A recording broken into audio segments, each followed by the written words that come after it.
Vous écoutez le podcast de So Sweet Planet. Je suis Anne Greff et je vous propose des rencontres autour des thèmes des droits humains, de la culture et de l'environnement. Aujourd'hui, sur So Sweet Planet, nous sommes le 4 février et hier, mercredi 3 février, l'État français a été reconnu coupable d'inaction climatique. Et j'accueille aujourd'hui Cécilia Rinaudot pour nous en parler. Cécilia, bonjour. Bonjour. Je suis ravie de te retrouver sur So Sweet Planet, enfin de te rencontrer, mais de retrouver quelqu'un qui représente notre affaire à tous, puisque j'avais consacré un podcast à notre affaire à tous, on va en reparler, il y a presque 2 ans. Je te laisse déjà te présenter.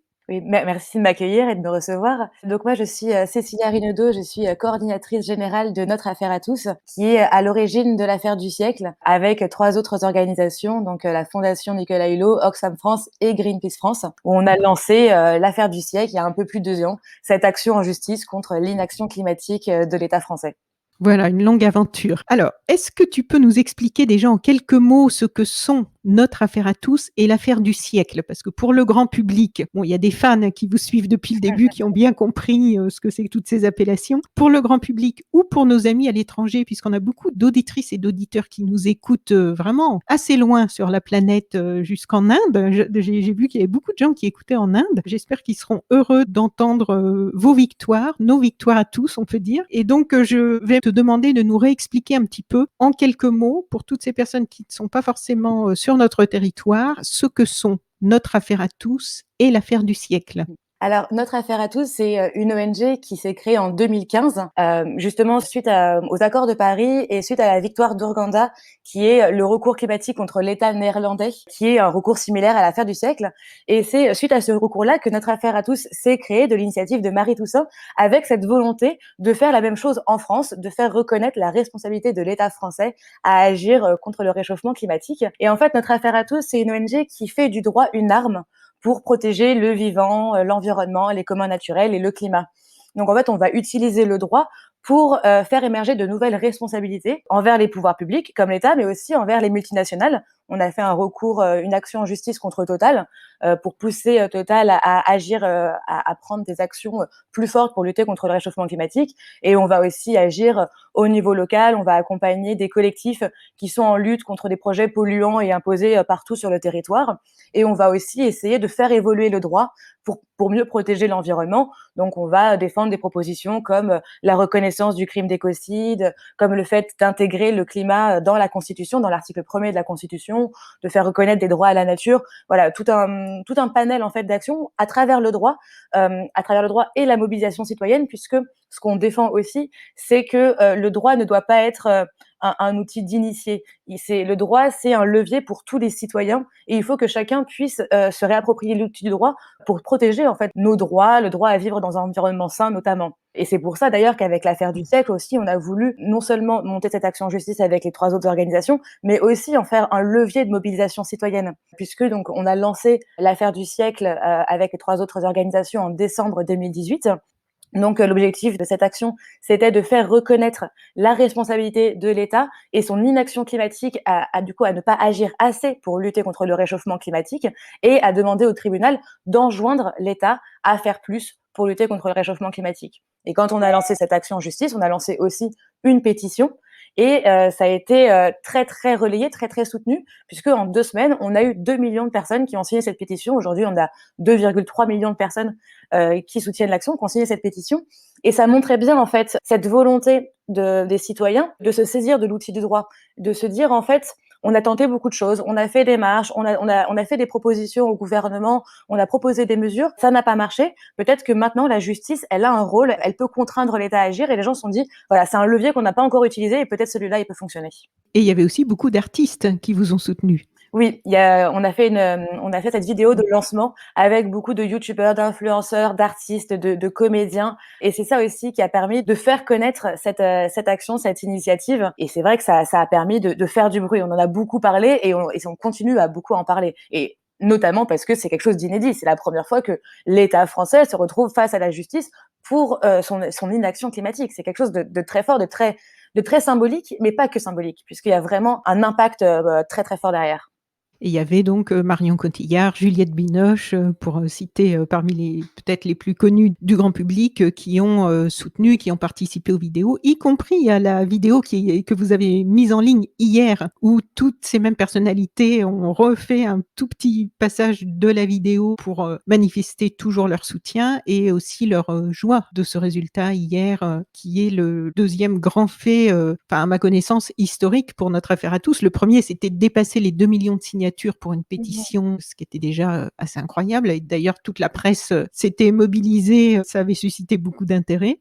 Alors, Ça a été la pétition, ça a été la pétition la plus signée de l'histoire de France. En un temps record, mais la pétition la plus signée de l'histoire de France. Donc c'est vrai que c'était Oui. très fort. Et en effet, il y a eu à la fois cette initiative inédite et le fait qu'il y ait beaucoup de personnalités qui l'aient soutenue et relayée, bien qu'après, on a pu recevoir aussi des critiques de ces personnalités-là parce que certaines prennent l'avion, n'ont pas une empreinte carbone irréprochable, etc. Mais au-delà de ça, en fait, ce qu'on veut, c'est essayer de faire connaître pour le plus grand nombre et de pouvoir toucher des gens qui ne sont pas forcément sensibilisés. Et à travers ces personnalités-là, ces célébrités, ce qu'on cherche à faire, c'est faire connaître au plus grand nombre. Si on ne prend que des gens qui ont une démarche parfaitement écolo, etc., on ne reste que dans un cercle d'initiés. Or, nous, ce qu'on veut, c'est essayer de faire connaître vraiment à tout le monde, notamment à des gens qui suivent ces personnes et qui sont peut-être moins sensibilisés.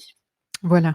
D'autres associations vous ont aussi rejoint, comme la Fondation Abbé Pierre et quelques autres. Quel a été leur rôle? Puisqu'ils sont arrivés après, je crois. Hein. Oui, en fait, avec les 4 organisations de l'affaire du siècle, on a lancé cette action, on a déposé nos argumentaires scientifiques et juridiques pour expliquer à la fois les engagements de l'État et ses manquements. Et après, en fait, des organisations ont la possibilité de faire des interventions volontaires, c'est-à-dire de déposer des arguments complémentaires au dossier de l'une ou l'autre des parties. Et donc, nous, on est allé chercher, on a sollicité plusieurs organisations pour appuyer notre dossier. Donc, certaines sont venues nous voir directement parce qu'elles avaient envie de le faire. Il y avait en effet la Fondation Abbé Pierre, France Nature Environnement et la Fédération nationale d'agriculture biologique. Et ce qui est intéressant avec ces dossiers, c'est de pouvoir déposer des arguments complémentaires sur des sujets sectoriels qui nous semblent importants.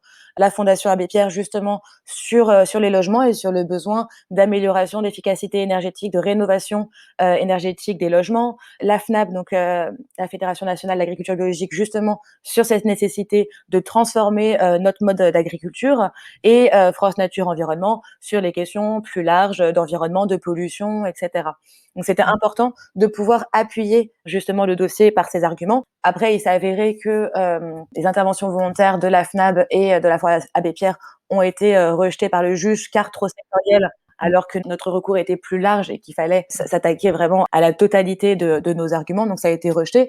Mais en tout cas, c'était important pour nous de pouvoir mettre en avant ces arguments-là, puisque ce qu'on demande, et dans notre dossier, on va mettre en avant les manquements de l'État à réduire les émissions de gaz à effet de serre, mais aussi sur des objectifs sectoriels. C'est-à-dire, ce qu'on dit dans nos arguments, dans notre dossier, c'est que l'État a pris des engagements en matière climatique, c'est fixé des objectifs en termes de réduction des émissions de gaz à effet de serre, mais aussi en termes d'efficacité énergétique, de rénovation des bâtiments, etc. Et en fait, l'État est en retard sur tous ces objectifs-là. Et très loin, en fait, on sait très bien qu'il n'atteindra pas ces objectifs, ou qu'il doit multiplier en tout cas ses efforts de manière très très conséquente pour atteindre ces objectifs-là. Et donc, on voulait aussi les mettre en avant, puisque en fait, réduire les émissions de gaz à effet de serre, ça ne peut se faire que en le déclinant aussi au niveau sectoriel. C'est pour ça que c'était important pour nous de développer ces arguments-là et de le faire reconnaître. Alors, il y a presque 2 ans, en avril 2019, je suis venue vous rencontrer dans votre QG à la base, à Paris, dans le 10e, et j'avais interviewé Marie Pochon pour un podcast de Sauce Suite Planète, donc consacré à notre affaire à tous et à l'affaire du siècle. Et pour celles et ceux qui n'auraient pas suivi,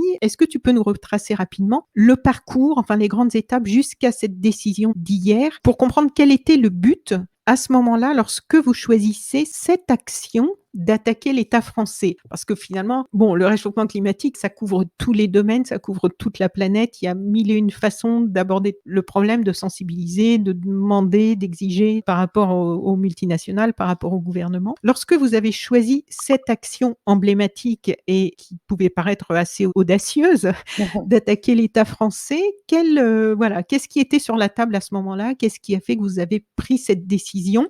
Je souligne d'ailleurs que ce qui m'avait frappé, c'est il y avait beaucoup de femmes en fait dans notre affaire à tous, juristes, et qui toutes étaient très actives en fait, dans notre affaire à tous et à côté. Oui, c'est vrai que notre affaire à tous, c'est une association de juristes, mais pas que, et principalement qui est constituée de femmes, souvent jeunes aussi. Et c'est important pour nous, dans cette démarche un peu d'écoféminisme, de pouvoir donner la parole, mettre sur le devant de la scène des femmes qui sont engagées, qui portent cette vision de changement, de nouvelle société plus écologique, qui a un autre rapport avec le vivant et avec la nature. Donc c'est vraiment quelque chose qui est au cœur de l'ADN de notre affaire à tous. Si on a choisi après d'attaquer l'État, parmi nos nombreuses actions en justice et combats qu'on mène, si on a choisi d'attaquer l'État, déjà c'est parce que on considère que l'État nous a pas laissé le choix. Parce que d'un côté, on a les scientifiques qui nous alertent depuis plus de 30 ans sur les changements climatiques et sur l'urgence d'agir. Et de l'autre, parce que à travers ces engagements français, européens, internationaux, et la France en fait se promet d'agir et se pose en championne du climat, et ses actions sont pas au rendez-vous. Et c'est justement pour ça en fait, parce que la France, elle ne tient pas ses engagements climatiques alors même qu'ils sont fixés par la loi, qu'on a fait appel à la justice pour qu'elle contraigne l'État à agir et à tenir ses engagements. Parce que tous les citoyens et les citoyennes sont obligés de respecter la loi, donc l'État français aussi le doit. Et on n'a plus le temps d'attendre, en fait. On doit agir maintenant. C'est pour ça qu'on a attaqué l'État. Et si on a choisi la justice, c'est parce que justement, la justice, elle est garante du respect et de la protection des droits. Et que la France n'a pas tout fait pour protéger le droit des citoyens. C'est pour ça qu'on veut faire reconnaître cette carence fautive, c'est ce qu'a reconnu le juge hier, Oui. la carence fautive de l'État face au changement climatique, parce que voilà, on sait que la justice, elle peut contraindre l'État à agir en lui ordonnant de mettre en place des mesures précises qui sont prévues dans la loi et que l'État ne met pas en œuvre. Alors, en quoi le résultat d'hier est-il historique? Parce qu'il y a eu une conférence de presse donc hier sur laquelle étaient présentes des avocats qui vous ont soutenu et aussi les 4 représentants. Enfin, il y avait donc toi, Cécilia Rinaudot pour notre affaire à tous, et puis Cécile Duflot pour Oxfam, Jean-François Julliard pour Greenpeace France et Célia Gauthier pour la Fondation Nicolas Hulot. vous avez toutes et tous parlé d'un résultat historique. Alors c'est vrai que souvent lorsque les ONG s'expriment et sont relayées par les médias, c'est souvent pour dire les décisions ne sont pas à la hauteur, on attendait mieux, on attend plus. Voilà, là vous étiez content de ce résultat. Il y a plusieurs points sur lesquels chacune et chacun s'est exprimé pour dire pourquoi vous considérez que c'est un moment historique et un procès, un jugement en tout cas historique. Oui, alors il y a plusieurs raisons qui font qu'on considère que c'est un procès historique. Déjà, des mots de la rapporteure publique, c'est le premier procès climat en France où l'État est jugé. Ensuite, c'est la première fois aussi que la preuve scientifique, elle est réceptionnée par le juge, que le juge constate vraiment concrètement à la fois les effets et les dangers du changement climatique. Donc ça, c'est un peu déjà la victoire de toutes celles et ceux qui alertent depuis des années sur l'urgence du changement climatique.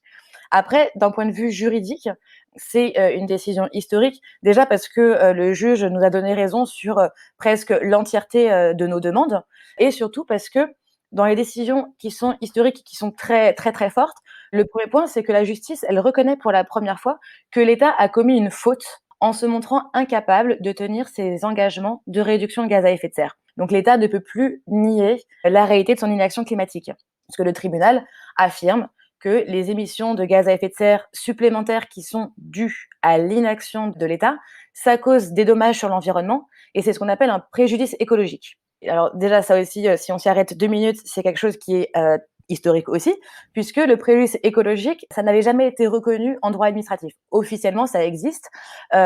Jusqu'à présent, ça a toujours été reconnu uniquement dans le droit privé. Le préjudice écologique, ça a été consacré, c'est né de la catastrophe Erika, où justement, il y a eu un dommage fort qui a été causé à l'environnement et a été demandé à l'entreprise de réparer ce dommage. Et pour l'instant, ce n'était que pour les acteurs privés, que pour les entreprises. Quand nous, on a voulu intégrer le préjudice écologique dans notre recours contre l'État, il y avait beaucoup d'avocats qui nous disaient que c'était pas possible, que ça n'arriverait jamais, que ça ne serait jamais reconnu, que c'était presque stupide de vouloir l'intégrer parce que contre-productif, ça ne serait pas reconnu. Et là, non seulement c'est reconnu, mais le juge fonde sa décision beaucoup autour de ce préjudice écologique. Pareil, dans les critiques qu'on a pu lire aussi un petit peu dans la presse avec des avis un petit peu divergents, il y a un petit peu de malhonnêteté intellectuelle, j'ai envie de dire, parce que en fait, ce que dit le juge, On a demandé, nous, dans nos demandes, on a demandé 1 euro d'indemnisation pour le préjudice écologique subi. On a demandé les 1 euro, c'était symbolique. L'objectif n'était pas de demander de l'argent pour nos associations, mais d'obliger l'État à agir. C'est pour ça que, voilà, on demandait la reconnaissance de la faute de l'État, qui a été reconnue par le juge, ce que je disais tout à l'heure. On a demandé la reconnaissance du préjudice moral avec 1 euro symbolique, la reconnaissance du préjudice écologique avec 1 euro symbolique et une injonction à agir, c'est-à-dire d'obliger l'État à prendre les mesures suffisantes. En demandant la reconnaissance du préjudice écologique, en demandant ces 1 euro-là, c'était reconnaître que le préjudice écologique existait. Le juge a refusé notre demande d'indemnisation des 1 euro, mais en fait, il n'a pas refusé le préjudice écologique puisqu'il dit le préjudice écologique existe, l'État est responsable du préjudice écologique parce qu'il ne fait pas assez pour limiter les émissions de gaz à effet de serre, mais on va pas 1 euro, c'est pas suffisant. Et de toute façon, en fait, avant de demander réparation financière, il faut d'abord réparer le préjudice écologique en nature. Et d'ailleurs, il dit, il faut voir est-ce que l'État a réparé ce préjudice écologique depuis le moment où on a déposé le dossier, donc depuis 2018. Et on sait très bien que c'est pas le cas. Et si l'État n'a pas réparé ce préjudice écologique, dans ce cas-là, on pourra l'enjoindre à agir, à prendre des mesures nécessaires pour réparer ce préjudice écologique et pour le faire cesser. Donc c'est ça qui est Voilà. très Et là, fort. il y a 2 mois, je crois, hein? Voilà, il y a 2 mois. Oui, Donc ils ont c'est 2 là où mois pour, ça va voilà. être restatué dans 2 mois. Exactement. Donc là, c'est une première Mmh. décision qui est historique, justement parce qu'il y a la reconnaissance de la faute de l'État, parce que le préjudice écologique est reconnu et que l'État est reconnu responsable du préjudice écologique et qu'il cause lui-même. Oui. Donc première décision historique et après on attend une deuxième décision encore plus forte puisqu'on espère que le juge va, obliger l'État à agir, à le contraindre à prendre des mesures supplémentaires pour réparer et faire cesser ce préjudice écologique. Et ce fameux mémoire-là qui est arrivé hier, pendant la conférence de presse, qui était censé arriver avant, si j'ai bien compris, vous avez pu, le consulter? Est-ce que ça remet quelque chose en question? Alors, on va analyser ce mémoire. Pour revenir sur l'histoire de ce mémoire, c'est marrant parce que c'est Oui. intéressant de voir ce qui se passe, parce que ça montre un peu la stratégie aussi de l'État qui joue un petit Mmh. peu contre la montre. Tu me posais la question tout à l'heure un peu de l'historique de l'affaire du Oui, siècle et puis du coup, de fil en oui. aiguille, je l'ai pas exactement j'ai pas raconté encore comment ça s'est passé. Et je vais revenir un peu sur ce sujet-là parce que D'accord. c'est comme ça que je vais reparler aussi du mémoire de l'État. OK. On a donc quand l'affaire du siècle, donc on a lancé cette action en justice en décembre 2018 et après en mars, on a déposé une requête sommaire. Donc c'est la procédure, hein, nos premiers arguments devant au tribunal administratif. Et en mai, on a déposé notre mémoire complémentaire, c'est-à-dire qu'on a déposé tous nos arguments qui listent voilà, les engagements de l'État, les manquements, qu'est-ce qu'on demande, etc. Ça a ouvert la procédure d'instruction. Une fois Mmh qu'on mh. a déposé ces arguments, on a attendu la réponse de l'État. La réponse de l'État qui s'est fait attendre très, très longtemps. Donc nous, mai 2019, on dépose tous nos arguments auprès du tribunal administratif. L'État n'a pas répondu, l'État a attendu, attendu, attendu et il a fallu que le juge, décide d'une date de la clôture d'instruction, le 23 juin 2020, en disant: «Voilà, vous avez jusqu'au 23 juin», en fait, la date a été avant, puis a été repoussée, à cause de la crise Mmh. sanitaire et le Oui. 23 juin, donc le juge a dit: «Vous avez jusqu'au 23 juin pour déposer vos arguments, sinon l'audience aura lieu le 7 juillet». Donc, si l'État ne répondait pas, on serait allé au tribunal, faire l'audience sans aucun argument de l'État. Donc, l'État ne se défend pas, le juge Mmh. ne peut que statuer en notre faveur. Et là, dans ce dossier-là, l'État a attendu le 23 juin au soir pour déposer son mémoire. Donc jusqu'au dernier moment, nous-mêmes, on ne savait pas si l'audience n'allait pas avoir lieu en juillet. Et donc vraiment, l'État, c'est son droit, hein, il a tout à fait le Mmh. droit d'attendre le dernier moment. Oui. Et vraiment, il a attendu le dernier moment. Donc 23 juin, l'État dépose son mémoire. Le juge nous laisse rouvre l'instruction pour nous laisser le temps de répondre au mémoire de l'État. On a répondu aux arguments de l'État en septembre pour justement réfuter un petit peu, puisque l'État, dans son mémoire, voilà, a eu le discours classique qu'on a l'habitude d'entendre en disant qu'il n'est pas seul responsable de la lutte contre le réchauffement climatique, tout autant les Français, les collectivités, les entreprises polluent et sont responsables, en oubliant ici son rôle de régulateur et d'investisseur, puisque c'est l'État qui est en charge d'impulser les politiques publiques climatiques. L'État Mmh. aussi voilà, joue la montre sur les objectifs fixés en disant que l'échéance de 2020 n'est pas encore atteinte et que du coup, on peut pas le juger là-dessus. Alors qu'on sait très bien qu'il faudrait multiplier par parfois 10, 15, 20 les efforts faits actuellement pour atteindre ces objectifs. Donc on sait très bien pertinemment que les objectifs ne seront pas atteints même si la date n'est pas passée. Et puis après, voilà, il continue à énoncer toutes les politiques, tous les objectifs qu'il a pris, alors que c'est justement ça qu'on attaque nous dans notre dossier, c'est dire que l'État se fixe des objectifs qu'il ne respecte pas. Donc c'est bien là le problème. Donc on a répondu à l'État en septembre et après le juge a décidé d'une clôture d'instruction et a fixé la date d'audience au 14 janvier. Une fois que l'instruction est close, les parties ne peuvent plus déposer d'arguments. Et le vendredi, juste avant l'audience, donc juste avant le 14 janvier, on a été notifié que l'État avait déposé un mémoire. Et là, l'instruction étant close, le juge peut décider ou non de prendre en considération le mémoire. C'est un coup de poker que fait l'État à ce moment-là, c'est-à-dire qu'il se dit, avec un peu de chance, le juge il va considérer que mon mémoire est suffisamment intéressant pour rouvrir l'instruction et décaler la date d'audience. C'est vraiment le jeu contre la montre. Et donc, du coup, nous, le lundi, à quelques jours de l'audience, on ne savait encore pas si le juge avait décidé de rouvrir l'instruction et de décaler la date d'audience. Et donc, on s'était préparé à l'audience, mais on avait ce moment d'incertitude, savoir si l'audience allait pouvoir avoir lieu. Finalement, le juge a décidé de ne pas rouvrir l'instruction et l'audience est bien tenue le 14 janvier. Et là, avec la décision hier du tribunal, au moment de la décision, tout ce qui a été publié et tous les arguments qui ont été fournis nous sont transmis. Donc, on a pu avoir accès aux mémoires de l'État auxquelles on n'avait pas eu accès, qui a été déposé quelques jours avant l'audience du 14 janvier. Donc là, on va pouvoir l'analyser et pouvoir y répondre et l'intégrer aussi dans notre argumentaire à venir. D'accord. Mais le fait qu'il ait été déposé comme ça au dernier moment, est-ce qu'il a quand même, du coup, il a été pris en compte? Oui. Non, non. C'est pour ça que si le juge avait décidé de le prendre en compte, il aurait dû rouvrir Oui. l'instruction pour qu'on puisse en prendre connaissance et qu'on puisse éventuellement y répondre, ce qui n'a pas été le cas. Donc c'est pour ça que maintenant que l'instruction est rouverte, parce qu'il y a 2 mois Oui. pour échanger, c'est pour ça que le juge nous met à disposition ce mémoire-là pour qu'on puisse continuer à échanger sur la base de ces D'accord. arguments et des prochains qu'on va fournir. Le journal Le Monde rappelait hier dans un article sur ce jugement que, je les cite, dans son rapport annuel publié en juillet 2020, le Haut Conseil pour le climat juge sévèrement la politique du gouvernement. Les actions climatiques ne sont pas à la hauteur des enjeux ni des objectifs. Ainsi, les émissions de GES, donc de gaz à effet de serre, ont baissé de 0,9% entre 2018 et 2019, alors que le rythme devrait être d'une diminution annuelle de 1,5% et de 3,2% à partir de 2025 pour atteindre la neutralité carbone en 2050. Et encore, disent-ils, ces objectifs ont été revus depuis à la baisse par le gouvernement contre l'avis du Haut Conseil. Donc ça, ce n'est qu'un élément parmi d'autres. Donc je me demandais en lisant ça, ce travail d'évaluation et de vigilance, qui va le mener au niveau de l'État pour nous défendre, nous les citoyens? Est-ce que des instances officielles en ont ou vont en avoir la charge de ces évaluations et de tenir un peu la comptabilité par rapport à cette trajectoire? Bah, même le Haut Conseil pour le climat, il a ce rôle-là, en fait. En fait, c'est d'ailleurs ce qu'on reproche à l'État, c'est de ne même pas écouter les instances qu'il a lui-même créées. Le Haut Conseil pour le climat, qui est indépendant, qui du coup, souvent alerte sur les manquements d'État, sur le fait que l'État n'en fait pas assez. C'est la même chose sur le plan de relance. En décembre dernier, le Haut Conseil pour le climat disait que les 2 tiers du plan de relance n'allaient pas dans le bon sens et risquaient même de contribuer à une hausse des émissions. C'est bien le problème actuellement, en fait. C'est pour ça qu'on demande à la justice de statuer et d'enjoindre l'État à agir, puisque l'État n'écoute personne, que ce soit les ONG, que ce soit le Haut Conseil pour le climat, que ce soit les rapports du GIEC, etc. C'est à tous les niveaux. C'est pour ça qu'on dit que c'est aussi une victoire de tous ceux qui alertent sur les impacts du changement climatique, puisque le juge reconnaît à la fois l'urgence climatique et la responsabilité de l'État.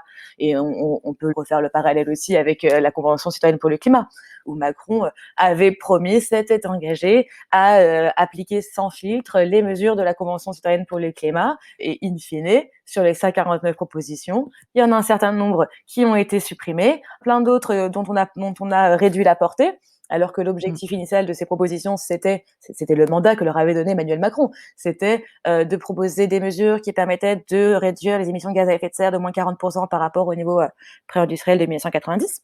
Évidemment, avec ce qui est sur la table, avec toutes les mesures supprimées, élaguées, etc., on sait très bien qu'on est très loin du compte. Et en plus, moins 40%, c'est la fourchette basse, puisque maintenant, on a rehaussé les ambitions au niveau européen à moins 55%. Donc, c'est toujours ça qu'on met en avant, c'est des beaux discours, des belles paroles, des objectifs, mais les actes ne suivent pas. Et il est temps que ça change, et on attend de la justice qu'elle puisse faire changer ça, en fait. Oui. Et donc, qu'est-ce qui va se passer suite à cette décision juridique? Donc là, il y a 2 mois, hein, tu nous en as parlé tout à l'heure. Oui, voilà, du coup, là, il y a 2 mois pour que, l'État, puisse justifier, prouver qu'il a, fait cesser le préjudice écologique ou qu'il a mis en place les mesures, pour le réparer et du coup, suite à ça, nous, on va échanger. Il y aura des échanges de mémoires où nous, on va pouvoir appuyer, nos arguments pour expliquer Oui. pourquoi est-ce que l'État n'a pas, fait cesser ce préjudice écologique, qu'il n'a pas réparé et après, au bout de ces 2 mois, il y aura une nouvelle audience et le juge pourra, on l'espère, constater que l'action de l'État, elle demeure insuffisante et qu'il puisse contraindre l'État à prendre des mesures plus efficaces et plus rapides pour lutter contre le réchauffement climatique et respecter ses engagements nationaux et internationaux. C'est la décision qu'on attend le plus. Déjà, comme j'ai dit tout à l'heure, cette première décision, pour nous, elle est très forte, plus que symbolique, parce qu'elle ouvre des voies, des possibilités importantes. Mais notre objectif initial, principal, c'est d'enjoindre l'État à agir. Donc, c'est ce qu'on attend avec la prochaine décision dans 2 mois. Et si dans le pire des cas, il y avait un appel, parce qu'en fait, on se rend compte quand même, en écoutant, en lisant toutes les choses, relatives à ce procès, qu'il y a quand même une tendance de la part du gouvernement en général, pas que de celui-ci, de tous ceux qui ont précédé, à toujours botter en touche, quoi. C'est vraiment la patate chaude qu'on se qu'on se renvoie. Et donc, on sent bien que c'est une attitude très installée quand même, hein, de finalement, voilà, c'est un peu la facilité, comme ça, finalement, on change rien. Et est-ce qu'il n'y a pas un risque d'un appel qui soit fait avec l'idée justement que ça pourrait courir jusqu'à une prochaine équipe gouvernementale, du coup? Alors, en effet, on va voir si l'État décide de faire appel, ce qui serait, au final un petit peu mal vu en termes de message puisque, ce serait encore nier la responsabilité de l'État, face à la crise climatique qui est pourtant bien Mmh. reconnue et bien justifiée par le juge, qui d'ailleurs, soit dit en Mmh. passant, a fait une décision qui est très, très didactique, hein, pour des personnes qui, ne sont pas habituées au droit. On peut quand même Oui. comprendre la décision. Ce qui est quand même pas souvent le droit, je tiens à le souligner parce que c'est quand même pas souvent le cas en droit. Si on regarde un peu la décision du Conseil d'État dans l'affaire Grande-Synthe que l'affaire du siècle soutient et dans laquelle on a fait une intervention volontaire, où le Conseil d'État a reconnu pour la première fois que les lois et les objectifs avaient une nature contraignante et que ça engageait l'État. Quand on a reçu la décision du Conseil d'État, il nous a vraiment fallu la relire plusieurs fois pour comprendre en quoi c'était, enfin, qu'est-ce qui était fort, est-ce qu'on avait gagné, pas gagné, qu'est-ce qui était vraiment, enfin, Ah oui. quel était vraiment l'impact de la décision, Mmh. parce que vraiment c'était un petit peu alambiqué. Là, la décision du juge, déjà, elle est beaucoup plus claire, elle va beaucoup plus loin que le Conseil d'État, et puis surtout, elle est très didactique. Je sais pas s'ils ont fait cet effort exprès aussi parce qu'ils savent que c'est un dossier qui est très suivi en France et à l'international et que c'est un jugement qui va être, ça c'est sûr, beaucoup relu, beaucoup repris, beaucoup analysé aussi dans les écoles de droit, etc. Mais en tout cas, vraiment, c'est suffisamment rare pour être souligné et c'est vraiment un très, très beau jugement. Mais Oui. je digresse. Sur la question de l'appel, en tout cas, ce qui est important à noter quand même, c'est que la décision du juge sera définitive jusqu'à ce que la cour administrative d'appel décide ou non autrement. C'est-à-dire que s'il y a injonction à agir qui est décidée dans 2 mois, l'État devra Mmh. respecter cette injonction à agir jusqu'à la fin de la procédure d'appel, si tant est que la cour d'appel décide de donner raison à l'État. Ce qui d'ailleurs n'est pas sûr, puisque la cour d'appel peut tout aussi bien confirmer le jugement du tribunal administratif, et du coup l'État devra continuer à maintenir ses objectifs. Donc ce sera déjà une bonne nouvelle. Il faudra pas se dire non, c'est l'État a perdu, mais il va faire appel, donc ça change rien. C'est non, d'abord pour l'instant, tant qu'il n'y a pas eu décision contraire, c'est une victoire, l'État doit agir. Donc Célia Gauthier de la Fondation Nicolas Hulot disait hier lors de votre conférence de presse que c'est la première décision juridique de justice climatique en France, que c'est inédit et que cela va déboucher sur des changements très profonds. C'est une formulation qui a été exprimée par plusieurs d'entre vous. Quel changement très profond peut-on espérer? Parce qu'en fait, je me souviens, quand j'étais venue à la base, pour faire cette interview de Marie Pochon, ce qui m'avait frappée, c'était comme d'ailleurs Valérie Cabanès, que j'ai interviewée récemment, qui était aussi, je crois, hein, dans les Oui, initiatrices elle est de cofondatrice de à la notre affaire à oui, tous. membre de Voilà. Ce qui me frappe et que je trouve très intéressant, et c'est pour ça que je suis, d'aussi près que je peux tout ce que vous faites, c'est parce qu'en amont de ça, il y a le souhait de faire vraiment bouger des lignes comme le disait Marie Pochon, c'est une révolution culturelle. Mmh mh. C'est-à-dire que c'est des actes très concrets, c'est fondé sur du droit, sur les rapports du GIEC, les rapports des scientifiques, c'est voilà des choses qui tiennent vraiment bien la route et on l'a vu avec le rendu de ce jugement, qui sont réalisées très sérieusement et au-delà de juste des faits et des actes, il y a quelque chose qui fait bouger la façon dont on conçoit le monde, dont on conçoit la politique, dont on conçoit notre rapport au monde, notre position dans ce monde, dans la nature, notre position en tant que pays du Nord par rapport aux pays du Sud. En fait, l'impact va bien au-delà de juste ce qu'on peut voir dans les médias pendant 24 heures suite à la décision d'hier. Mmh.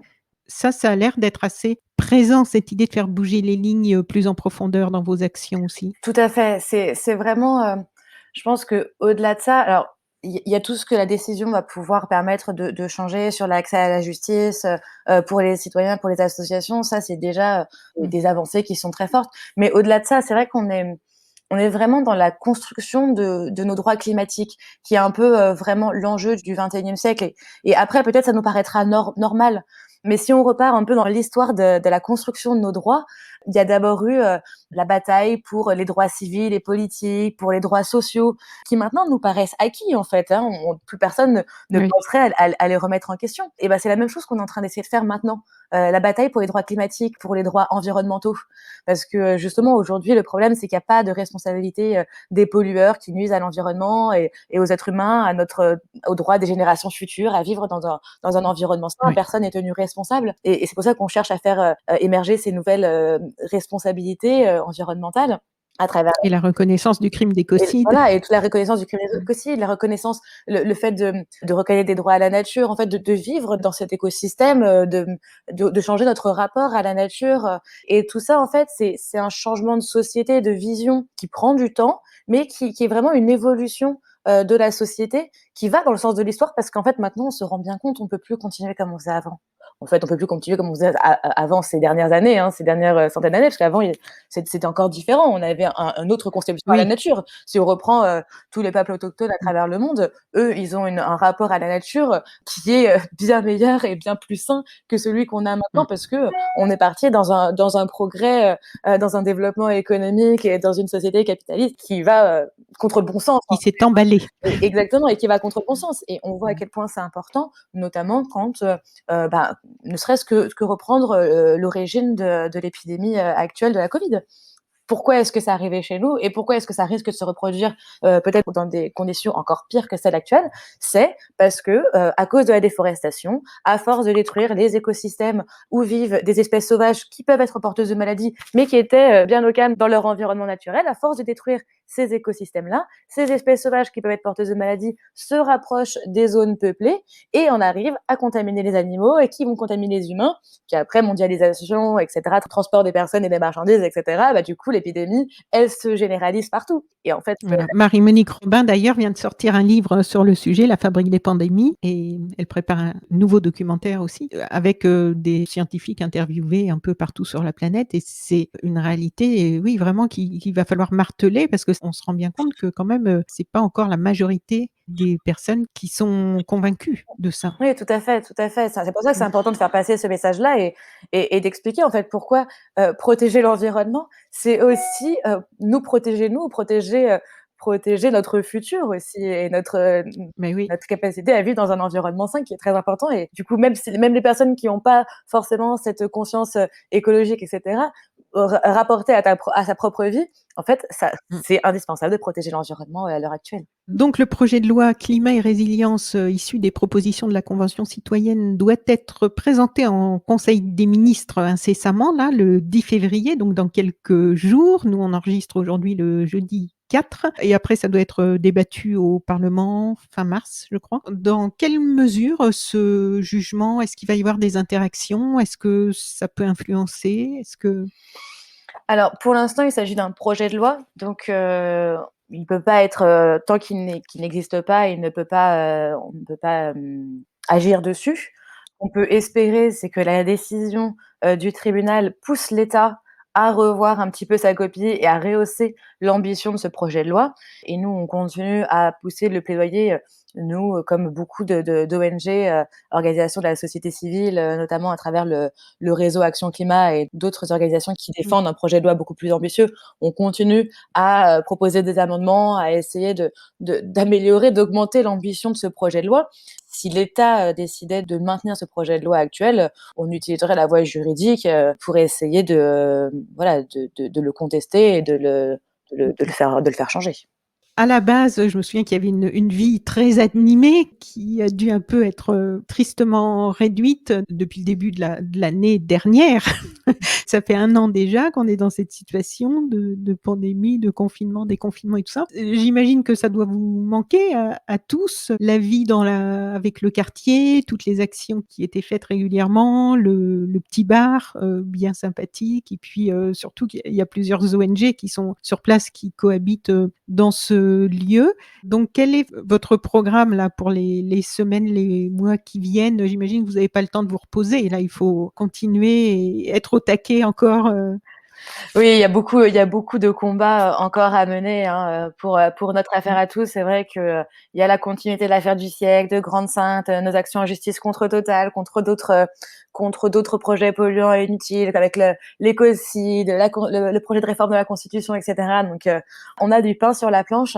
Mais c'est vrai que pour la base, c'est un coup dur parce que c'est un lieu, c'est un lieu de regroupement des ONG climat. C'est un lieu de mobilisation citoyenne où les gens peuvent se retrouver, peuvent réfléchir ensemble, apprendre, essayer de s'engager aussi. On fait beaucoup de conférences pour essayer d'expliquer sur des sujets très variés, d'environnement, des questions sociales, d'écoféminisme, sur un panel de sujets très forts, et vraiment de créer ce lien social entre les personnes de tout milieu, entre les gens du quartier, etc. Alors, on maintient des activités quand même à la base avec des conférences en ligne, on s'adapte comme on peut. Et voilà, il y a des bénévoles qui continuent à faire de temps en temps des maraudes aussi dans le quartier pour essayer d'appuyer dans la mesure du possible et du respect des conditions sanitaires autant que faire se peut. Mais c'est vrai que même financièrement, c'est compliqué pour la base qui a une partie de ses revenus qui dépend du bar associatif. C'est pour ça qu'il y a une campagne de crowdfunding qui a été lancée justement pour que les gens puissent continuer à soutenir la base, pour que ce lieu puisse continuer d'exister. C'est très important. Il faut continuer à pouvoir créer ce lien et cette interculturalité et le croisement des disciplines, en fait, puisqu'il y a beaucoup d'ONG qui ont leur bureau à la base, espèce de coworking. Ça crée des échanges, ça permet de nourrir des projets, de réfléchir ensemble et d'impliquer d'autres acteurs aussi qui viennent à la base aussi pour tout ce qu'elle propose. Cécilia Rinaudot, merci beaucoup. On a finalement pris plus de temps que ce qu'on avait prévu. Je sais que tu es très sollicitée. Vous êtes tous très sollicités, évidemment, avec ce jugement rendu hier. Donc, merci beaucoup d'avoir pris le temps de nous détailler, de nous expliquer tout ça, et surtout pourquoi c'est important. Tout le monde parlait du monde d'après au moment du premier confinement. Là, on n'entend plus beaucoup parler. Pourtant, il ne faut pas oublier qu'il va falloir changer les choses, même si ça va faire beaucoup de défis et de challenge à relever dans les semaines, les mois, les années qui viennent pour nous toutes et tous. Donc, un grand merci pour tout ce que vous faites. Je vous souhaite une très bonne continuation. J'espère qu'on aura l'occasion de se revoir, mais dans vos locaux à la base. J'espère que tout va continuer. Maintenant, on croise les doigts. C'est pas juste une question d'être contre l'État, on a bien compris. C'est vraiment une question maintenant de faire bouger les choses en profondeur, parce que notre propre survie en dépend. Et il est temps qu'on se remette un petit peu en question sur tout ça. Donc, merci de le faire avec autant d'énergie et d'enthousiasme. Très bonne continuation à toute l'équipe aussi. Merci beaucoup, merci à toi. J'espère qu'on se reparlera très vite dans 2 mois avec une victoire encore plus forte. Je vous le souhaite, je nous le souhaite, puisque ça nous concerne tous. Oui. Merci beaucoup. Merci. Au revoir. Au revoir. Chères auditrices, chers auditeurs, si vous avez apprécié ce podcast de So Sweet Planet, n'oubliez pas de lui mettre un avis favorable sur votre application de podcast, par exemple 5 étoiles sur Apple Podcast, et de rédiger un avis sympathique. Cela me fera plaisir. Pour plus d'informations sur les droits humains, l'environnement et la culture, vous pouvez suivre la page So Sweet Planet sur Facebook. Enfin, n'oubliez pas de vous abonner gratuitement, soit à la newsletter sur le site sosweetplanet.com, societeplanète.com, soit au podcast sur votre application de podcast pour être informé des prochains podcasts de So Sweet Planet mis en ligne. À bientôt.